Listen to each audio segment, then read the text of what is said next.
Strange Love. Chapter 1. The Encounter **. In the heart of a small, fog-covered town, nestled between two towering mountains, there was a quiet bookstore named Pages of Yesterday. The store was a sanctuary for dreamers, thinkers, and those looking for solace in the comfort of old leather-bound books.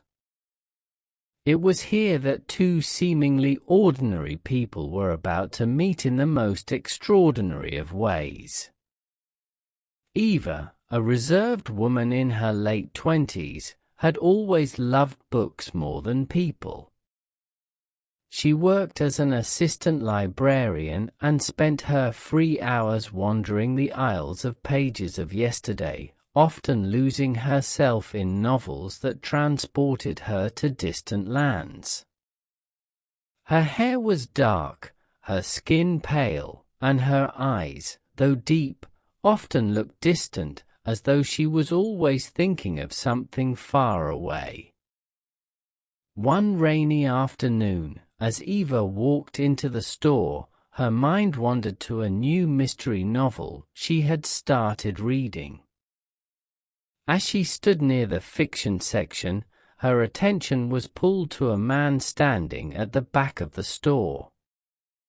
He was tall, with a slightly messy appearance, and a strange, almost otherworldly aura about him. His dark hair fell over his forehead, and his eyes, though almost hidden behind thick-rimmed glasses, seemed to burn with a strange intensity. He was reading a book, but it wasn't just any book. It was an ancient-looking tome, its cover faded and cracked, a strange symbol etched into its spine. Eva, curious, couldn't help but approach him. "Excuse me," she said hesitantly, her voice soft and unsure. "What book is that? I've never seen it before." The man looked up slowly, his expression unreadable. For a moment, there was silence, as though he was measuring her, assessing whether she was someone worthy of speaking to. Finally, he spoke, his voice low and smooth, with a hint of amusement. "It's a book about lost loves and forgotten worlds," he said cryptically, as though offering a riddle rather than an answer. "It's called The Love That Never Was." Eva's curiosity deepened. "It sounds strange," she remarked. The man smiled slightly, his lips curling at the corners. "Some things are strange, but it doesn't make them any less real." Eva didn't know why, but something about his presence felt different. It wasn't like the brief exchanges she had with other customers or the friendly banter she shared with the store's owner. There was a strange energy surrounding him, as though he was both a part of this world and something beyond it. She wasn't sure what to make of it, but she found herself drawn to him. "I'm Eva," she said, extending her hand, more out of politeness than genuine expectation. "I work at the library." The man glanced at her hand, but didn't shake it. "I'm Max," he replied simply, and then turned his attention back to the book in his hands. Eva stood there for a moment, unsure of what to do. The awkward silence hung between them, but just as she was about to turn away, Max spoke again. "Have you ever wondered if love can transcend time?" he asked, his eyes suddenly locking onto hers, intense and piercing. Eva blinked in surprise. I haven't thought about it much." Max smiled, but it wasn't a smile of amusement. It was the kind of smile that spoke of a hidden depth, something that went beyond mere words. "Perhaps it's time you did," he said softly. "Perhaps you should read this book. It's not for everyone, but if you understand it, you might begin to see the world a little differently." Eva felt a shiver run down her spine, though she didn't fully understand why. She nodded, though she wasn't sure if she would take his advice or not. "Maybe I will." Max turned away and walked toward the back of the store, leaving Eva standing there, her mind racing with thoughts she couldn't quite explain. Something about the encounter felt strange. And yet, she couldn't shake the feeling that she had just met someone who would change her life. Chapter 2: The Unlikely Connection ***. Over the next few weeks, Eva found herself returning to the bookstore more often. She would browse the shelves, pretending to look for new books, but she was really hoping to see Max again. She couldn't quite understand why she was so drawn to him. After all, he was a stranger, and yet, there was something about his presence that felt oddly familiar, as though they had known each other for much longer than they actually had. Every time she visited, Max was there, always absorbed in his book, the same one he had been reading that first day. Every now and then, he would glance up and catch her eye, offering her a quiet, almost knowing smile. There was a connection between them, something unspoken, but powerful, like an invisible thread pulling them together. One day, as Eva picked up a book from the shelf near Max, their hands brushed. She felt a jolt of electricity course through her body, and her heart skipped a beat. Max, too, seemed momentarily startled, but instead of pulling away, he held her gaze.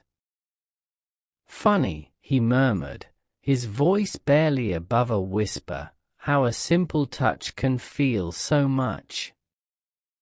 Eva's breath caught in her throat. For the first time, she saw something in Max's eyes that made her stomach flutter, desire. But there was something else there too.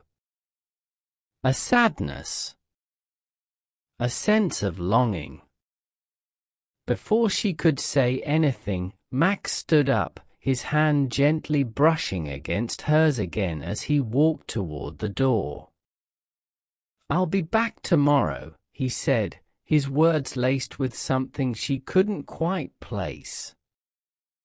"I hope you'll come back too." Eva watched him leave, her heart pounding. What was happening to her? Why did Max have this effect on her? Chapter 3: The Confession ***.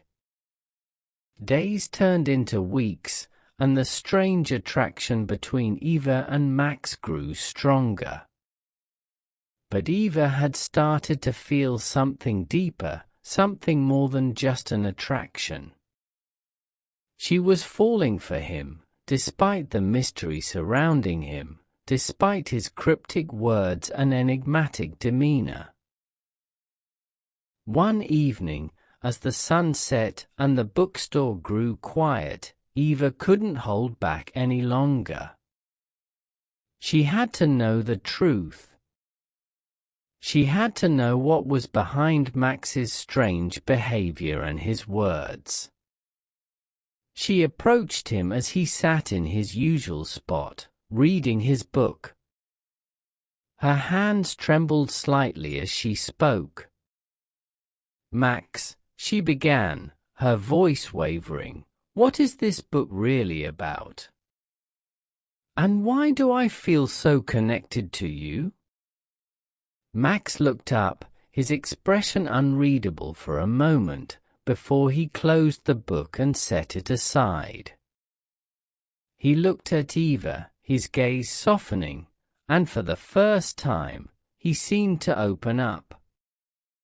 "This book," he began slowly, "is about love, love that transcends time, space, and even death. It's about the idea that love isn't just something that happens in the present. It's a force that can move across generations, through different lives. Some say love is eternal, and I believe that. I believe that love never truly ends. And as for you..." Max paused, his eyes never leaving Eva's. "I've been waiting for you." Eva's heart skipped a beat. "What do you mean?" Max sighed, standing up and walking toward her. He stopped just a few feet away, his voice barely a whisper. "Eva," he said softly, "this may sound strange, but I've known you before. In another time, in another life. I've been waiting for you to remember." Eva's mind spun. Could it be? Was it possible? Max's words were so strange, so impossible, but there was a sincerity in them that touched something deep inside her. For a moment, she didn't know what to think. But as she looked into his eyes, she realized one thing: she didn't need to understand everything. Not right now. She stepped forward, closing the distance between them. Maybe we don't need to understand it all. Maybe the strange love is what makes it so special. Max smiled, his face lighting up with a warmth that Eva had never seen before. "You're right. It's the mystery of it that makes it real." And in that moment, Eva knew. The love between them was strange, yes. But it was real.